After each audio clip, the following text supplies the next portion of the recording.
This edition of News 22. Willimantic has a new project in the works. Find out what this new project development will bring to the community. News 22 sat down with Congressman Joe Courtney to discuss the financial situation of college students. And Eastern is trying to conserve energy here on campus. These stories plus more tonight on News 22.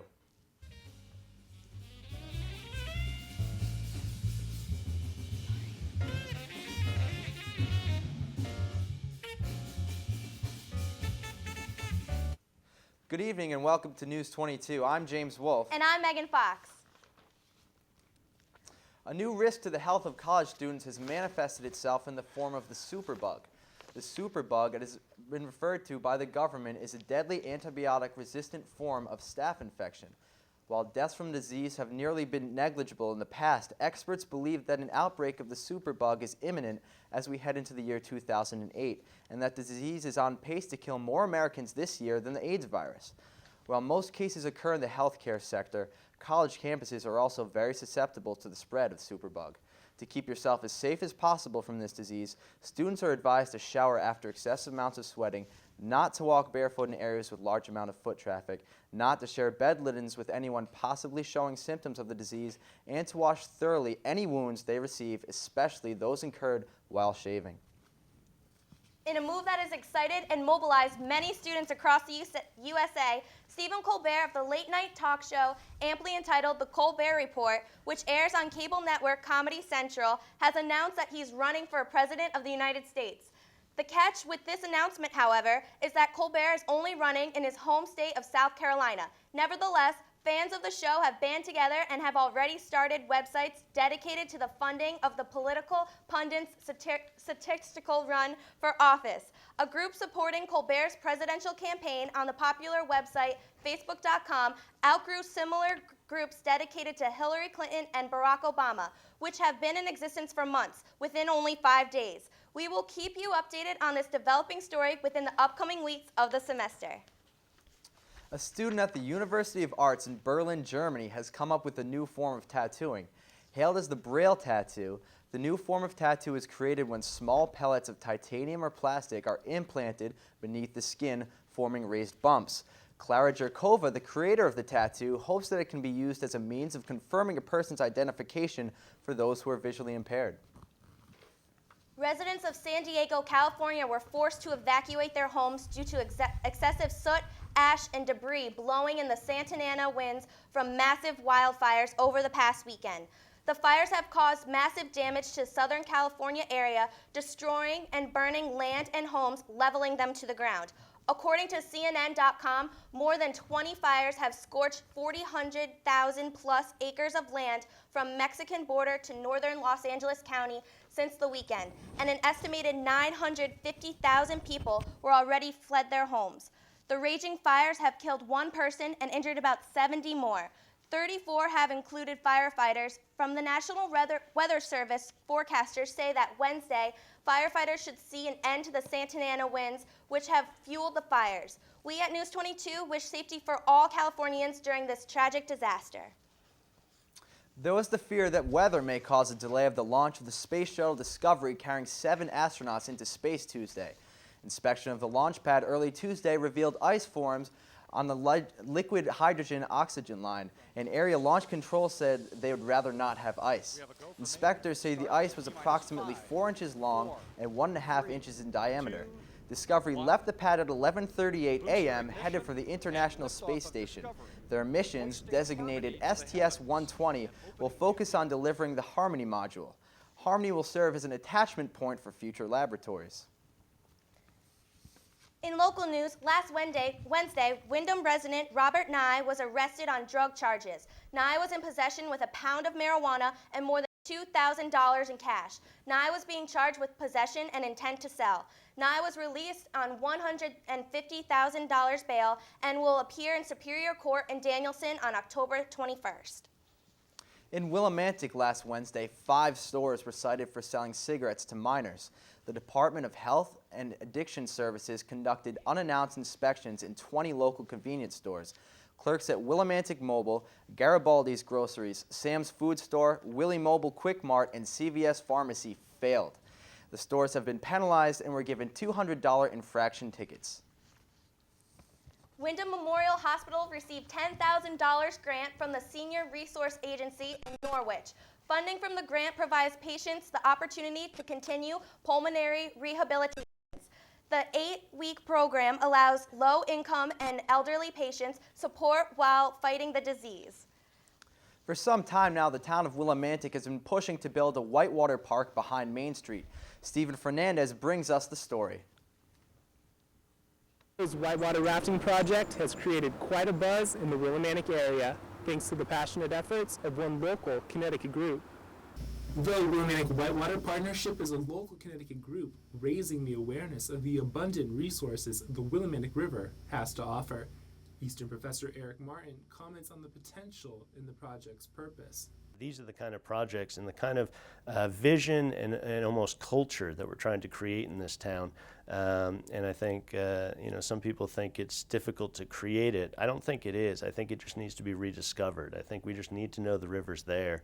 And when people see the transformation along the river, I think we're going to see widespread enthusiasm for this project. Currently, any recreational enthusiast can kayak in the Willimantic River. The Whitewater Partnership wants to improve the design. A presentation was made on Eastern's campus about the future of the Whitewater Park, and senior Erin Fitch explains her thoughts. From the presentation, it looked like it will be beautiful and will really bring people together. I think Willimantic really needs to do a lot to bring, to make the community better. I think this is a great start, and it'll really bring money to Willimantic and provide entertainment and recreation to the people. Just recently, this abandoned gas station was purchased by the partnership. It played a crucial part in the development of the park. The town of Willimantic and the river poses as an ideal location for the Whitewater Rafting Park and has potential to be an urban recreation destination. Architect John Anderson explains more. I think it's actually pretty good potential because you have a lot of the ingredients that you need for a whitewater park. You have flow, you have drop, and you have a place for people to enjoy it, to get out on the shore adjacent to the river so they can actually see what's going on. What you don't want to have happen is spend a lot of money on something or go to a lot of effort and then have no one on the shore to cheer for you, With an 80-foot drop in 1.5 miles, the Willimantic River has the potential to become a Class 4 or 5 kayak run.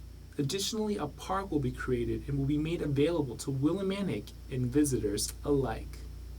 There hasn't been a specific date until when the park will open, but before construction will take place, a cleanup of the area needs to happen. In Willimantic, Stephen Fernandez, News 22. Once completed, students will have the chance to enjoy this park and get to know Willimantic a little better. The National Labor Relations Board has ordered a union election at Foxwoods Resort Casino, which has been targeted by the United Auto Workers in a drive to organize 3,000 dealers. The decision could set the stage for one of the first unions at a tribal casino. Peter Hoffman, regional director on the board in Hartford, rejected the Massapequa, the Indian tribe's argument that the employment law has jurisdiction in the matter. Foxwoods has 14 days to file a request for the board for a review. The casino and the UAW did not immediately respond for requests for comments. A former Marine is having a hard time adjusting to life outside of the military. On Tuesday, October 23rd, Mansfield resident Daniel James was arrested after holding a loaded firearm to his girlfriend and then attempting to throw a knife at her. James has been fined with a misdemeanor and has been put in counseling for 200 days. James's girlfriend has decided not to press charges against him. And we'll be right back after these messages with more News 22. Hey, Sarah.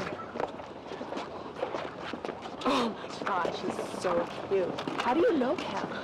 Come on, Donovan, do it like I taught you. Love the new tattoo, Sarah. Let's go! Dude, what? Dude, that's Sarah. The girl in the pink shirt. That's the girl I was telling you about. Oh, that's Sarah? Theater 2 on your left. Hey, Sarah. What color underwear today?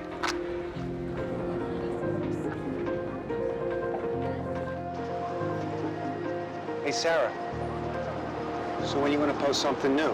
Anything you post online, anyone can see. Family, friends, See you later, Sarah. even not so friendly people. Think before you post.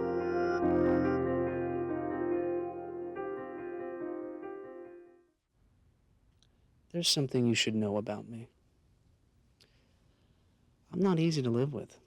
In fact, I have a really ugly side. I don't always let you speak when you want. I can leave you feeling shaken and confused. And if you ignore me, I might lash out, leaving you dead.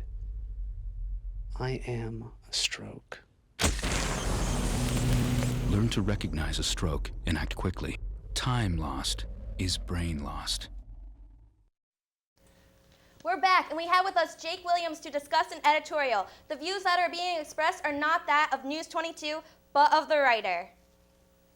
Governor Jody Rell has vetoed a $4.6 billion bond package proposed by the Senate last week. The veto came amid concerns about oversight regarding how funds would be spent. The bond package would grant $1.2 billion to the CSU system over the next 10 years for improvements to infrastructure.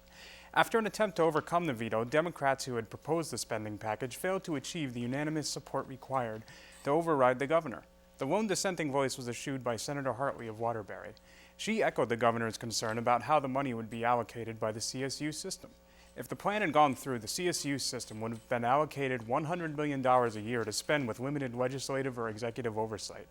Dr. David Carter, chancellor of the system, argued that all projects would require approval by the State Department of Public Works. Under current wording of the bill, the CSU trustees and the chancellor would have sole discretion over adding, revising, or canceling projects once approval had been granted. The CSU system currently educates a large part of Connecticut's workforce. Many of us in the CSU system have grown up in Connecticut. Many of us will eventually get jobs and raise our own families here. It is in our best interest to keep the CSU system well-funded with up-to-date facilities for students to take advantage of. Chancellor Carter served us well while he was here. He made great additions to our campus, but granting him or anyone a blank check for $1 billion doesn't make sense for the future of CSU or its students. It is my hope that a new plan granting increased oversight will pass through the Senate and land on Governor Jody Rell's desk for approval. Thanks, Jake. American novelist Richard Bausch will be making a 2-day visit here at Eastern Connecticut State University as part of Eastern's Visiting Writer Series. Bausch is the writer of novels such as The Last Good Time, Mr. Field's Daughter, and Hello to the Cannibals. On Wednesday, October 30th, Bausch will be holding a reading and book signing in the Johnson Community Room in the library from 7 p.m. to 8:30 p.m. the following day. Bausch will be doing a presentation about his life and what he does as a fiction writer. The presentation will also be held in the Johnson Community Room at 3 p.m. during university hour. The event is held for students and the public. Refreshments will be served. According to the Eastern's financial aid website, estimated cost of attendance for an on-campus resident in the 2007-2008 academic year add up to $20,000. With the cost of education rising, borrowing money to pay for school has become a common procedure to most college students across the nation. Eastern students are no exception. There's not enough scholarship and grant money for the amount of students who need it. Bottom line, most students and their families can't afford college and fear the debt from loans after graduation. But there is hope. The current and future Eastern students, News 22 reporter Megan Fox sat down with Joe Courtney to discuss more on this issue. On September 27th, the College Cost and Reduction Access Act was passed by Congress into a law. I'm here on Eastern's campus at the Child and Family Development Center to sit down with Congressman Joe Courtney to talk more about this law. This is the higher ed district of Connecticut. The cost of higher education has gone up 40% from 2000 to 2006. So the College Cost Reduction Act, which President Bush signed into law about a month ago, did two things primarily. Number one, it unfroze the Pell Grant, which has been basically stuck at $4,000 per year. The second big piece of it is that we cut the interest rates in the Stafford Student Loan Program in half, roughly from about 6.8% down to 3.4%. The cost of this, the total overall cost of it, was $20 billion. It's the biggest increase in higher education investment since the GI Bill was passed in the late 1940s. And again, it's a great, in my opinion, first step towards addressing the issue of college affordability. And This law will help current and future Eastern students worry less about their financial debt. From News 22, I'm Megan Fox. We are fortunate to have such a passionate and devoted congressman such as Joe Courtney in Eastern Connecticut. He previously and continues to do great things for Connecticut and the national education. Trick or treat, Eastern. Want to send your friends a Halloween treat? On Monday, October 29th from 11 to 4 p.m., the American Advertising Federation will be selling Halloween candy grams in the Student Center. $2 holiday treats will be handed out to dorms on Tuesday, October 30th, just in time to enjoy on Halloween. There will be a Community Service Committee meeting Wednesday, October 31st at 5 p.m. in the Student Center. Room 223, students that are interested in getting their community service done should attend this meeting. The deadline for completing community service is November 15th. Looking for something to do on a Friday night? The Office of Housing and Residential Life will be having a fall masquerade Friday night at 8 p.m. in the Geisler Gym as part of the Friday After Dark series. Admission is free for all students. There'll be food, a live DJ, and door prizes that include a video iPod. If you're looking for a good time before Halloween, come dressed in your best costume and dance the night away with friends and fellow students. November is National Career Development Month. To celebrate, Career Services, together with First Investors, is hosting a picnic to kick off the celebration. It will happen in November 1st from noon to 1:30 p.m. There will be free food and giveaways. All students are welcome. Having trouble deciding what drink to order at the bar? Well, if you're a male, your choices are much more limited. NBC.com has come up with 10 drinks that should never be allowed to be ordered by male at a bar. The list includes any frozen drinks, unless you're at the beach, anything with too much garnish, Jell-O shots of any flavor, any shot that includes whipped cream, and anything you have to drink with a straw. So men, beware the next time you're contemplating what drink to order. The Back Channel played at Corleone's Bar last Thursday, just a mile from campus. In between filming stories for News 22, James Wolfe and Cragen Horsley played guitar and sang for the band. The group rocked the house with original songs as well as covers. While the boys played to Thursday's boisterous audience, Evan Apenasano lent a helping voice. Keep an eye out and an ear open to Eastern to catch a Back Channel's next show near campus. Tomorrow's the big premiere of the Rocky Horror Picture Show. The cult classic is sponsored by WHUS 90.7, the Wyndham Arts Collaborative, EastCon, and Savings Institute Bank and Trust. It will be shown in the Capitol Theater located on 896 Main Street right here in Willimantic. If you don't have a ticket yet, you can buy one for $9. This is one show you don't want to miss. Eastern's Performing Arts Department will hold their next theater production, On the Razzle, in the Harry Hope Theater from November 6th to the 11th at 8 p.m. and 4 p.m. on Sunday. For reservations, please call the box office at 465-5123. Admission is $5 for Eastern students and children under 12, $10 for faculty, staff, alumni, and senior citizens, and $12 for the general public. The emerging energy crisis is a hot topic here at Eastern. Matthew Fletcher brings us more information on this electrifying subject. Every year, ECSU consumes close to $3 million worth of energy. The residence halls on campus account for about half of that energy. To help reduce the energy that the dormitories use, Eastern now uses more efficient electronics such as fluorescent lights. Students, especially those living here on campus, need to know that they can dramatically help in reducing the amount of energy the university uses. Dr. Fred Loxam is the endowed chair in Sustainable Energy Studies here at Eastern. I think all of the residence halls, you have some control over the temperature in your room. You can set your thermostat setting, and to set that, appropriately. You don't have it too high during the wintertime or too low in the summertime. Students can also do simple things such as turning off lights and other electronics as they leave the room. Eastern has employed renewable energies such as wind to offset the power costs in the offices in Eastern Hall, solar to power safety lighting in the Burnap and Crandall residence halls, and a geothermal heating and cooling system in the high-rise apartments that saves the school about $50,000 a year. With News 22, this has been Matt Fletcher reporting. Eastern Campus is doing its best to be as green as possible. If you have any suggestions to improve the energy use on campus, you can email Dr. Loxam at loxamf@easternct.edu. Like to be frightened? Then join CAB as it shows classic horror movies on Friday, October 26th. Movies shown will include Friday the 13th, Scream, The Descendant, and The Shining. The movie showings will start at 3 p.m. in the Student Center. We'll be right back after the break with Eastern Sports Update. Stay tuned.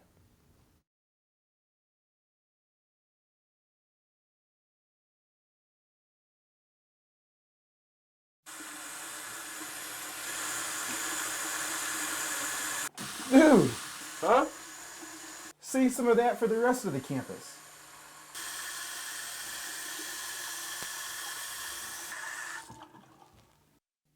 Remember, when doing simple tasks like brushing your teeth, turn off the water. News 22's Athlete of the Week is brought to you by Blarney's. Blarney's, located at 49 High Street in Willimantic, offering an exciting and entertaining party atmosphere. Nightly drink specials, Tuesday night wing specials, and now offering Fred's Brickhouse Pizza.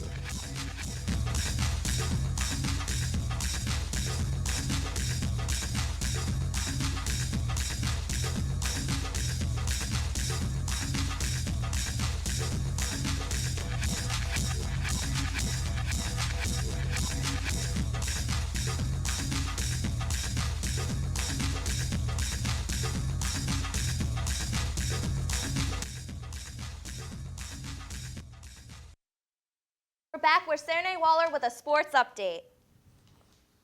In women's soccer news, the Lady Warriors took on Trinity College at home this past Wednesday. Although Eastern had many opportunities in front of the net, they couldn't get past Trinity and settled for a 1-1 tie. Nicole Gaudet nailed in the first minutes after ripping a 16-yarder just under the crossbar to take a 1-0 lead. With 12 minutes left in the first half, Trinity struck back in the game. This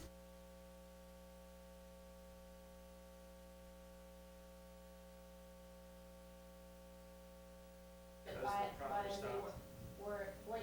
Rhode Island College 1-0. The women's soccer team finished up the regular season with senior day this Saturday at home against the University of Massachusetts Dartmouth.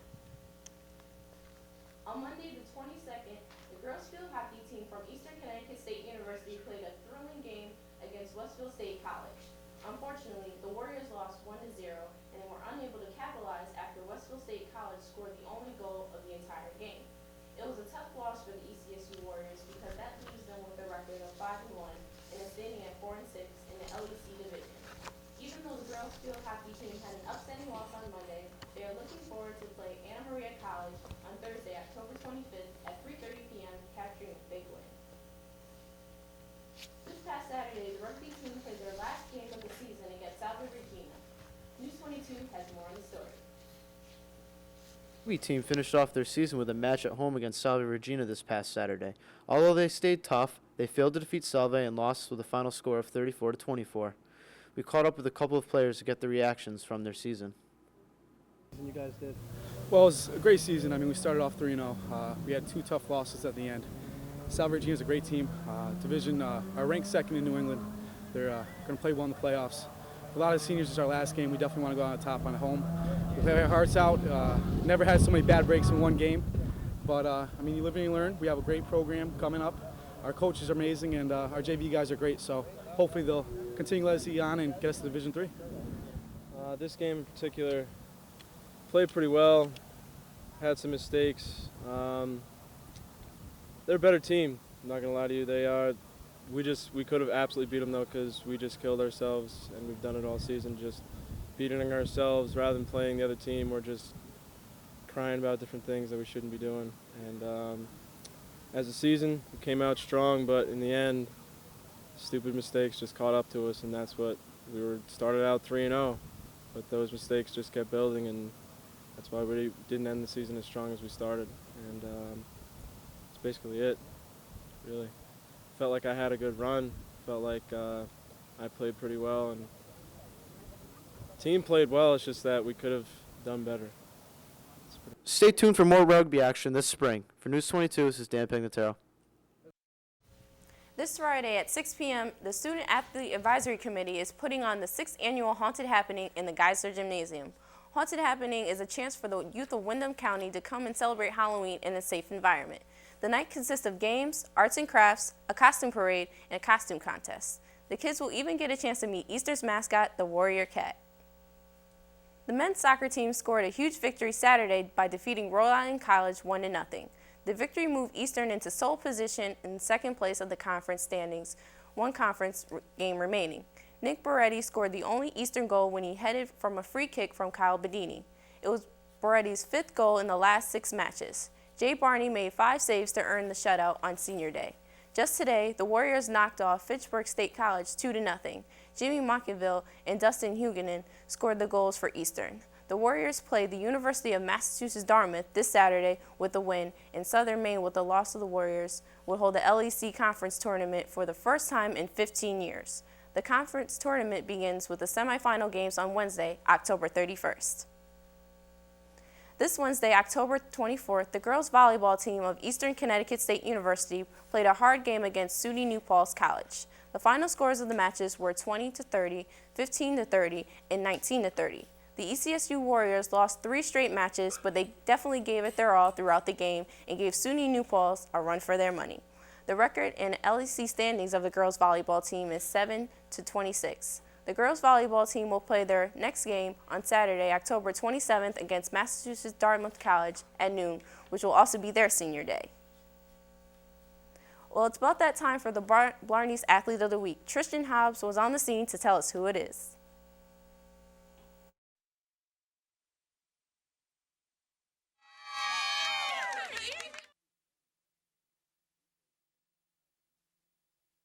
Kyle has been a key contributor for the Warriors this season. He is an intense and knowledgeable player who puts forth his best effort game in and game out to help the Warriors succeed. We had a chance to sit down with Kyle and talk to us about this season. I mean, it feels pretty good. You know, I've been working hard all season, and the team's been doing pretty well, so it's nice to get a little recognition for that. Men's soccer's starting to become a big-time program here at Eastern, so it's pretty nice. You know, I've always loved the game, and I feel that in the United States, like, soccer's becoming a lot bigger now, getting up there with baseball and basketball, and it's just nice that we get a lot of fan support to come out and watch us, so it gives good motivation to play. Role in the team is try to be a leader, get the kids motivated to play, let them know that every game is a big game now when it comes down to the stretch at the end of the season. It's not easy. Every team we play now is tough, and got to get kids ready to play and make sure they want to win the game. My brother played here, so it was kind of an easy decision for me. It was half an hour away from my house, which is close. Not too expensive, which is nice. My dad works here, and the coaches came to a couple of my games and just got me to come out here and play, and I liked all the kids in the team, and it seemed like a good decision. Kyle has been one of the backbones for the Warriors' solid defense, which brings a 4-1-1 Little Leagues Conference record into the final regular season match this weekend. Kyle went in depth to tell us a little more about his goals and his most memorable moment. Goals are to make the Little Leagues Conference tournament, which we did. We clinched that last Saturday, and if we have a game this Saturday, and if we win this game, we will host the Little Leagues Conference tournament with a first or second place seed. And other goals would be to make the NCAA tournament, but that's just icing on the cake. Best memory of playing for Eastern career is our first conference game of this year. We played against Plymouth State, and in overtime, sudden death overtime, I scored a winning goal, a walk-off goal like you score, and the game's over, and it's a pretty nice feeling. Fans, don't forget to check out Blarney's Athlete of the Week next week. I'm Tristan Hobbs, TV 22. Thanks, Tristan. Be sure to stay tuned for next week's Blarney Athlete of the Week. I'm Cernay Waller. Have a great night. Thanks, Cernay. You guys can check out all the stories we aired tonight on our YouTube channel. Go to youtube.com/ECSUTV22. For News 22, I'm James Wolf. And I'm Megan Fox. Have a great night.